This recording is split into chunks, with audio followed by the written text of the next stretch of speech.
For professional advice with a personal touch, consult FL Fuller Landau, Chartered Professional Accountants and Business Advisors. Click on flmontreal.com.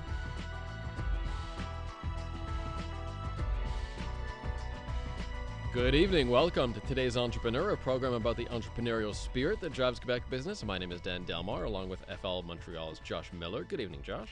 Hello, Dan. And today on the program, vegan food, very popular in Montreal, and there's a new chain that's creating a lot of buzz called Copper Branch, and we'll profile the co-founders. It's a great new brand, maybe not so new anymore. It's been around a good 2-3 years, but fantastic food and a great story. So we'll have Andrew and Rio Infantino from Copper Branch on the program. Also, Natalie Riviere of Pvisio on the do's and don'ts of online branding. That is later in the program. But first, as usual, just a bit of a chat on entrepreneurial news and notes. And let's begin with this report, Josh, about the big business trends coming up in 2018. This is from I suppose a data mining company. Can you tell me about sort of the top 10 trends that have been chosen for 2018? Sure, and these are this is from Tableau. They've been offering software for data management and mining for a number of years. So they came out with their top trends for 2018 in the business intelligence side. So it's not top business trends, not top entrepreneurial trends. This is the top trends in business intelligence. So, which is huge because as we know, Internet of Things and big data. It's we've been talking about it for a number of months and certainly with a lot of entrepreneurs. But it's definitely 2018 huge. So to talk about some of the top 10, they're talking about academics investment there, where universities are going to start putting out programs to understand big data, to understand data, to train how to handle the analytics and all that, because it's so much information that is out there, that is available when you start measuring. How do you understand it all? So the academics, the universities, are really going to get into this, or that's the predictions, are really going to get into this full force and teaching. And all they got to do is find the right teachers and professors to get that done. Understanding the analytics is huge. We've all heard of the Internet of Things. Well, now they start saying the location of things, because the Internet of Things, big data, it's everywhere. Location of things is really more regional, more it's great as myself. I'm walking around. I like BlackBerry. Yes, I still admit it on air. I like certain cars. I like certain restaurants. I like certain lines of clothing. So that's big. But when I start drilling down to regional, to where I am in Montreal and what I'm doing, that's when the region or the location of things kind of starts being a subset of the Internet of Things. And that's where local businesses and local retailers can really focus on that. It's information overload. Certainly, Dan, information, as you see in your side of it, it's information everywhere. Measure what you manage, right? That's what you tell your clients. Absolutely. And the more information you have, the better decisions you're going to make about your online presence. Speaking of which, I love number 1 on the list here. Don't fear AI. That's interesting because it's going to become something that's going to become more accessible for even medium or small businesses. Well, and I think it's already here. I mean, everybody's seeing it already. We keep talking about the chatbots that are out there, or certainly cars that start driving themselves, a little less so today, a little more so tomorrow. But AI is here. You look at the different softwares available. You look at the thinking software, and it's just, some people don't see it. It's running behind the scenes often, but AI is here. Don't fear AI. It is coming in. But then you can kind of say, well, what's AI going to do to the industry and the different sectors? Is that the new industrial revolution of today? But will it replace lower level jobs, or will it start replacing higher level jobs? And I think that's a bit of fear that that business owners and entrepreneurs can say is what is it really going to be replacing? But don't fear AI, because it's here, so might as well embrace it and make the most of it. This another one, number 6, that I'm curious about is crowdsourced governance. Does that mean that you're basically running your business like a democracy and voting on measures among your staff? No, but no. What it really means is there's a lot of surveys online. There's a lot of questionnaires that people answer. But if they're not answering it truthfully, you're going to get incorrect data. So this notion of crowdsourced governance is really about people being true to themselves when they're answering or when they're replying or dealing with surveys or what have you, so that the data that's being collected and mined and translated into an actionable item or actionable event is actually meaningful and isn't just gibberish. So crowdsource governance, and I think that's something that's going to take time to evolve, because not everybody wants to share exactly all their information. But that's something that's going to evolve over time and still important if you want to get the right data. You can check out that report from Tableau. It's called the 2018 Top 10 Business Intelligence Trends. Also in entrepreneurial news, adult children as partners. This is becoming more popular, I suppose, especially as millennial generation, perhaps struggling to get the career going and settling for the family business. What's a good strategy to bring your adult children into the business? Well, I think this article really was about the I guess more senior entrepreneurs or more experienced entrepreneurs that have worked and that are in their retirement years that want to start their own business, because the source of the article, or really the thrust of the article, was more that people are living longer, and you might not have all the savings you need to live those longer years. So what are you going to do to supplement? Pensions aren't always there or not sufficient. So people are getting into running their own business or starting their own business. Now they have their children that are grown. It's not like they're starting a business when their kids are infants. They're starting a business when their kids are in their late 20s or 30s, or maybe sometimes early 40s, depending. And they can be a great resource. Not only that, but because of the generation, because of these baby boomers are closer to their children from a relationship standpoint versus previous generations, it's easier to work with them. So taking the experience of the older generation and the baby boomers, essentially, and combining it with a younger skill set, but that younger skill set that wants to get into that entrepreneurial world, that's where the article drives from, and that's where it's kind of melding. It's not bringing somebody in after you've been in business for 30 years. It's starting off from day one with your children and trying to get that notion, that off the right foot together. The parents are going to bring credibility. They're going to bring finance. Their kids are going to bring fantastic ideas and technology, and together it could make for a great team. But no doubt, you're still partners, and you still got to iron out what you got to iron out, because you're sometimes going home together. In a related story, this is from Les Affaires. Une puissante vague de transfert d'entreprise est anticipée, which means that a wave of business transfers are expected in the coming years, and for the reasons that you just mentioned. And this is actually not news. You know, BDC came out with a report a short while ago, a couple of months ago, and it says, talks about the big percentage of businesses that are transferring. Well, this has actually been in the news quite a number of time. If you kind of go back 4 or 5 years, they say that 70% of businesses are going to transfer to the next generation or to another a third party over the next 10 years. Now the percentages come down a little bit because we've evolved through some of that, but the numbers can be absolutely outstanding. There is no question that there has to be transition. Also, people don't necessarily want to keep their businesses forever, and they're learning that your business is not necessarily your baby. Make the most of it and sell it. But there is no doubt that there is a lot of transition going on, which means there's a lot of opportunity for buyers. There's a lot of opportunity for even service companies to assist those entrepreneurs to pass it on either next generation or to a third party, because not every entrepreneur is equipped for that. So that is a way. And then there's the finance side of it, where you're going to need money to buy out that next generation. So there's lots of effect in the economy about this. This is a story from Inc.com about a small retailer that has found some success in transforming itself every single year.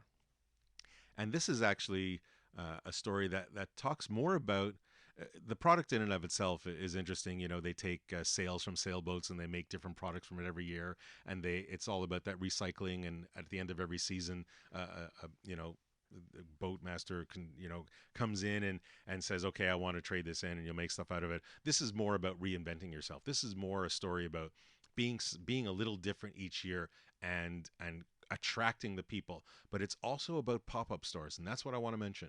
Sometimes you have a great product and you don't need that long-term lease, or maybe you need some base, but these pop-up stores where you can be in the right place at the right time for a short period of time might be some of the best marketing you can do. Find that great location, find it for a short period of time, inundate it, and move on. All right, let's talk about vegan food in a moment with Andrew and Rio Infantino of Copper Branch.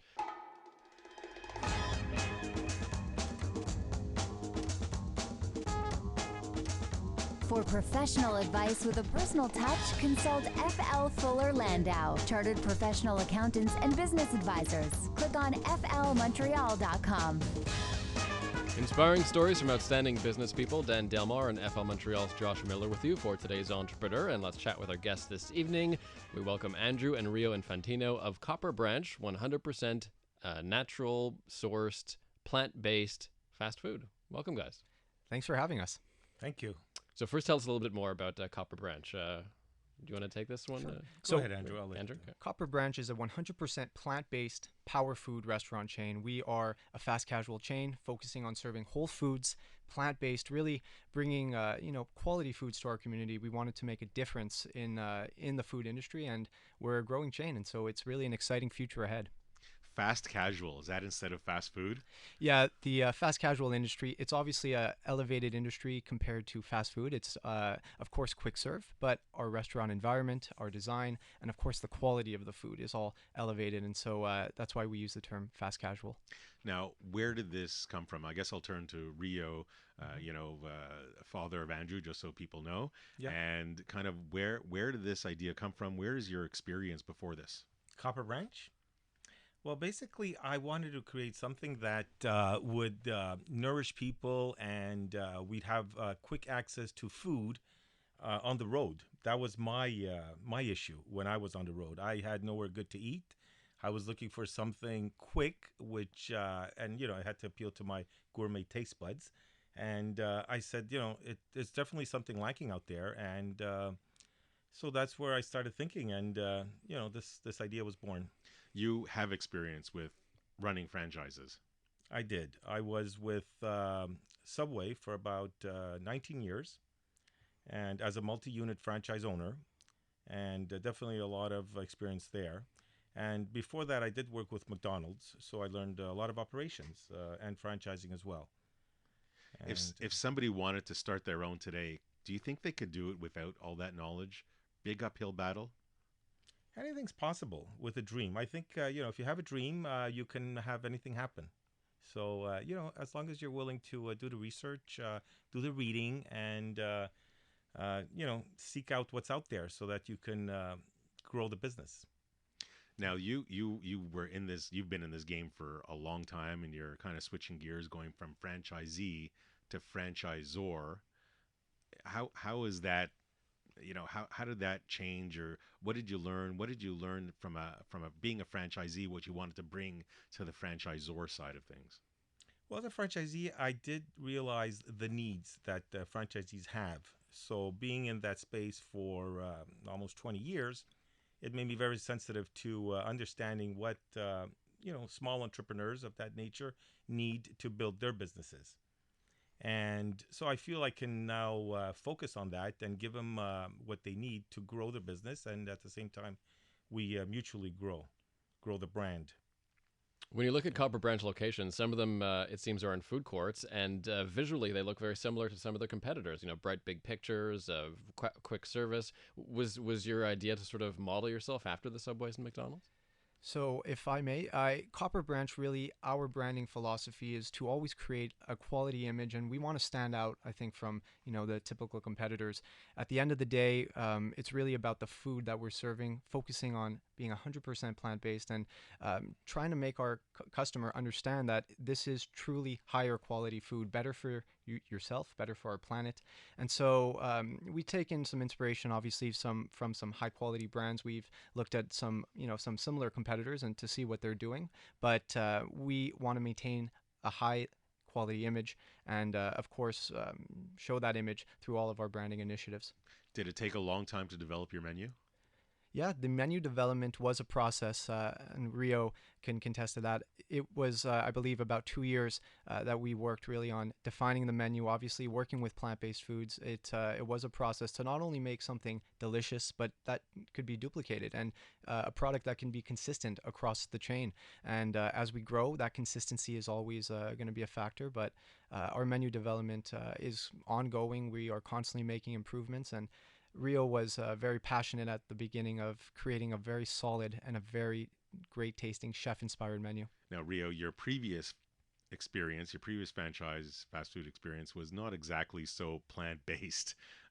Was it difficult to create that menu, to find the right products, the right ingredients? Did it take a lot of legwork, a lot of searching?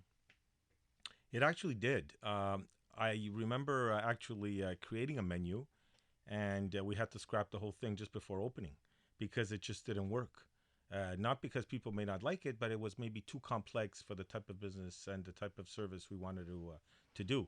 So we had to adapt many times, and it's ongoing all the time. Like basically R&D for food, and I'm a foodie, so I love food, and it's just we try to inspire people with great tasting food, and we want to be creative, and we want to have new things that people will love to eat, and at the same time, they don't have to think that it's a plant-based or vegan menu or whatever. It's just great tasting food for us, which happens to be great for our bodies. Were you creating the menu and the ingredients, or you hired head chefs or development team to We do worked that? with many teams. Yeah, we've had several chefs, and we work with different people all the time who consult us on food, and we get inspiration from magazines or online information, and we try to develop them, we test them. Yeah, we like to Has it been a similar kind of food product development team since the beginning, or have you added a little bit of experience or variety since you started? When did you start this, by the way? it's about 4 years now. Great, 4 years, including the planning stage. A little that longer. would be including the planning stage, yes. So, including from the beginning of the planning stage to today, have you kind of gone through different food experts and chefs? Have you Yeah, so evolved a many. little? Yeah, so many. And the more creative, the better. We've gone through, kooky ones, and Kooky ones. yeah, kooky ones, because, I think being a chef is being an artist. So, a lot of things can go. Has there in been a food. dish that didn't make it to the menu? Lots of dishes didn't make it to the menu for different reasons. Anything comes to mind? Tartane. It was with eggplants, rice, and vegan cheese on top, and we had to bake it, and then we had to flip it on a dish, and every time we flipped it, it just didn't work. And it was very labor intensive. So simpler the better, I guess. Simple's good. Yeah. We'll talk Simple's more good. about Copper Branch and about plant-based nutrition with Andrew and Rio Infantino of Copper Branch in just a little second. Plus, Natalie Riviere of Pvisio will join us on the do's and don'ts of online branding that's on the way on today's Entrepreneur.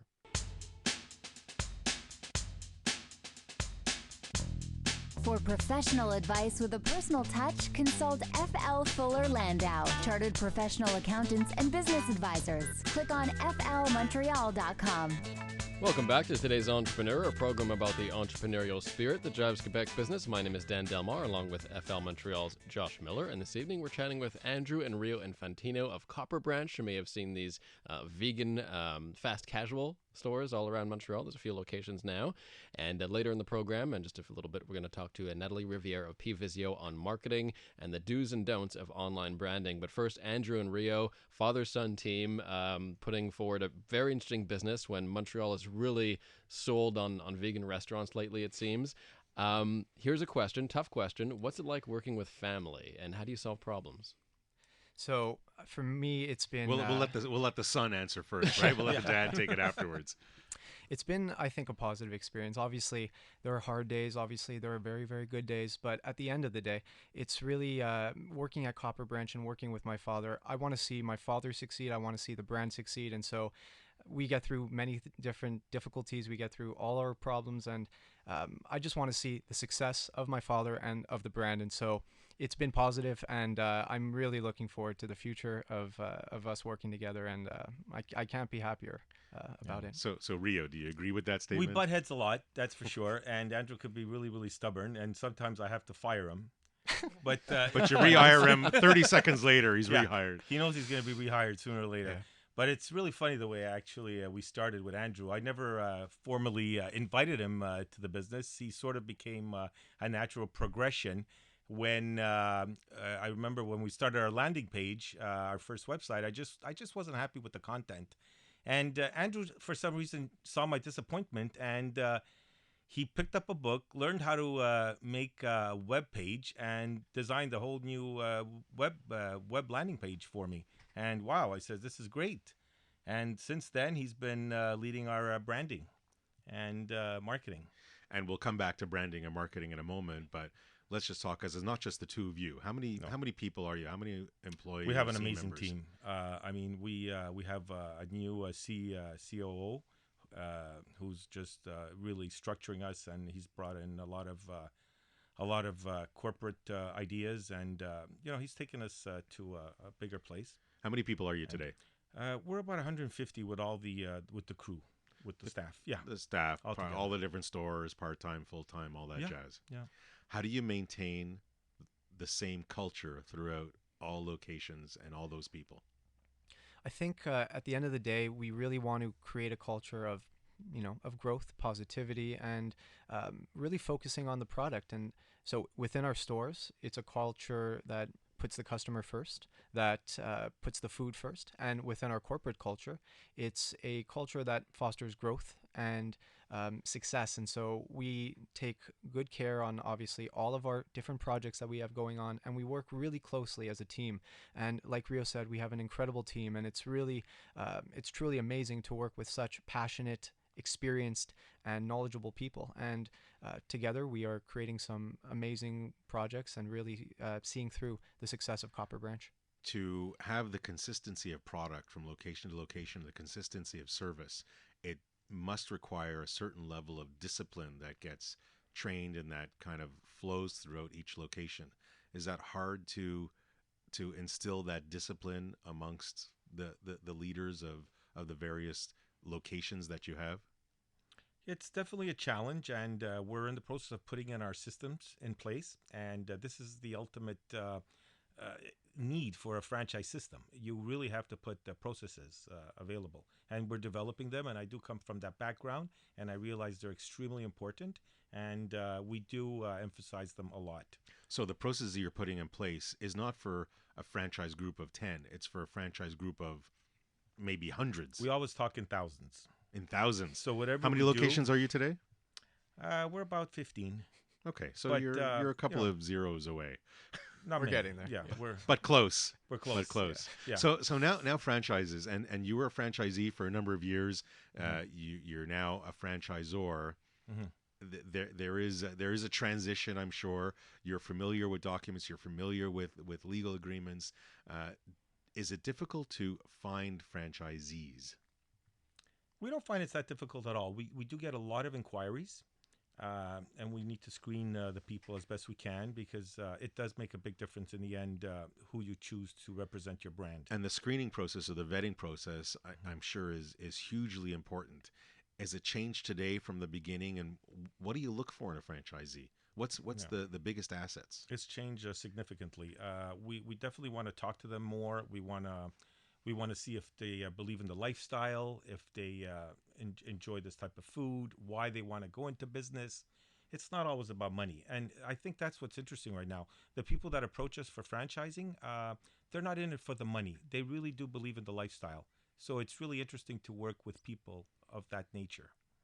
And I guess you've also been on the other side. You've been that franchisee, so you know when a franchisor is maybe doing something that might not be palatable to a franchisee. Example, territory. You know, what is your take on territory and franchisees? Is there going to be a lot of overlap in your thousands of locations? You're going to try and live within certain boundaries to help your franchisees. Yeah, we believe in putting a Copper Branch basically in a population base of about 20,000 people, which should definitely give enough breathing room for each location. And that's not something that necessarily other franchises or franchisors obey. So that was something you learned as a franchisee, saying you didn't really want to, you didn't want to stamp out the fire of franchisees. You want to let them thrive and flourish. Exactly, thrive and flourish, and we don't want to diminish the brand by having too many sites and being redundant. Was it difficult because you're creating these processes for 1,000? Do you find it too strict? Like, are the franchisees able to follow them? They really are, and I think deep down they really appreciate it, because it actually protects their investment. If they stay within the parameters, well, then they're protecting the brand, and customers get consistency. And that's what drives the whole business in the end, if you're a franchise system. And I know, Andrew, we didn't get to the marketing side yet, but we're getting to that in just a few moments, because I know you have a few things to say about that as we chat with Natalie from Pivizio about the do's and don'ts of online branding. So Natalie joins the conversation in just a second, and chatting with Andrew and Rio Infantino of Copper Branch on today's Entrepreneur.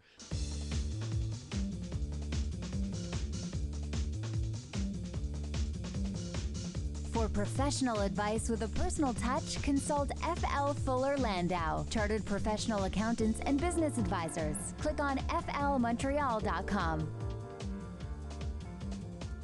Inspiring stories from outstanding business people. Today's Entrepreneur, Dan Delmar and Josh Miller with you. And this evening we're chatting with Andrew and Rio Infantino of Copper Branch. We have noticed these new fast casual restaurants all over Montreal, vegan food. And we're here with... Power food. It's Power food. Sorry, Power food. Puissance Végétale.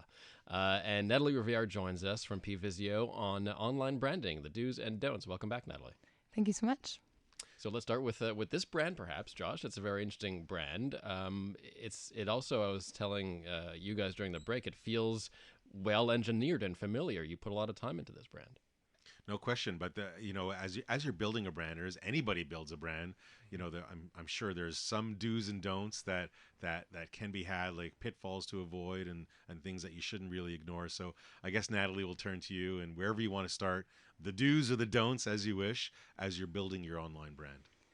I guess what I'd want everyone to remember, and we don't often approach online marketing this way, but a do that I would suggest is that do put yourself first as the entrepreneur. Do put your business first, and do what will raise the value of your brand. Particularly when we hit social media, if we're giving them all our links, all our content, all our photos, it lives on their servers. They essentially own that content. So I would definitely do invest and taking the time to build the content on your own websites. Make sure that as you blast out there, there are conversion paths to your own database, your own signups, and that you keep those friends, you keep these relationships housed and based in the tools that you own. One of the items that we were speaking about at the top of the show was being able to measure, to take those analytics.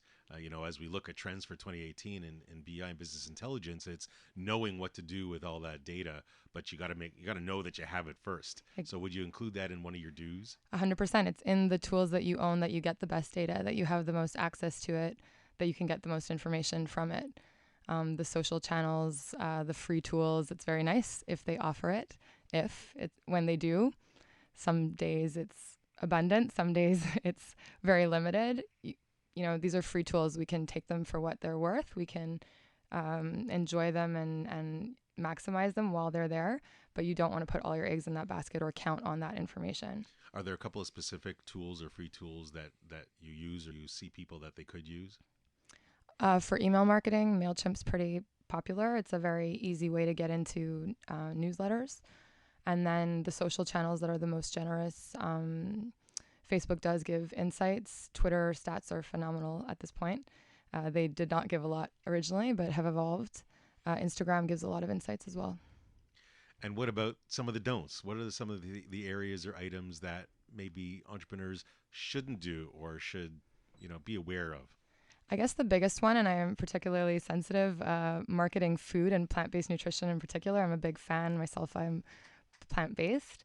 It's the hardest subject I've ever come across to market, and not just online, just in general. It's such a sensitive issue. It represents culture, tradition. It's very, very intimate. We become what we eat. It's that intimate. What I would say don't do is ignore the hot topics, ignore the feedback that comes in that might not always be so positive. The negative feedback, negative conversations, sometimes they're the loudest people, but they can also become the loudest evangelists. These are essentially some of the best marketing opportunities, is how to handle and address difficult conversations and negative feedback. I guess I'll turn to Andrew. You're dealing with all the online, the social media. Mm-hmm. What has worked for you, and have you had to deal with some of these evangelists or some of these comments online, and how have you dealt with them? So social media has been great for sure, and obviously we try to keep a high quality image. We post a lot of content of our food, and of course even of some great videos. We're fortunate to be partnered with some incredible athletes and nutritionists that are great patrons of the brand. And our goal is to always stay active on social media and always post content, but of course respond to our customers' comments, respond to any negativity that we might receive, and of course we take all comments very seriously. We translate these comments back to our operations and to our menu development, and so we definitely do take these comments very seriously and are always working on elevating the brand and elevating our engagement, especially on social media. Natalie, as one of the don'ts or the do's, people on social media, it takes a lot of time and effort and energy. Is there such thing as either too many posts or not enough posts? And does it matter depending on which platform you're looking at? 100% it matters on the platform. And I guess what I usually talk about is, if you were to look at it as what is the bare minimum I can do on social, because again, these tools aren't owned by you. It's a vehicle to get them towards where you can harvest your relationships with your patrons. So if you were to basically Google yourself, that's where you're going to find social. I also like to plant the seed of using social as a search engine technique. And so I can't guarantee you that your posts will be seen if you're not boosting them, but I can guarantee you that people are going to Google you and that what they're going to find is your social. And so with one swipe and the 3-second attention span that they might have for you, what is the impression that you're going to give? And what's the bare minimum you can do on that channel to influence that impression and convert them back to your tools? So it makes a difference, your strategy between Facebook, between Twitter, Instagram, and how often or not that you post. Absolutely. They are all very different beasts. What would you say is a quick rule of thumb, or, post more on Instagram, less on Facebook, more on LinkedIn? Like, is there anything that, and maybe in thinking of either this brand or in general? Quality over quantity, I think, applies across the board, especially from a professional business standpoint.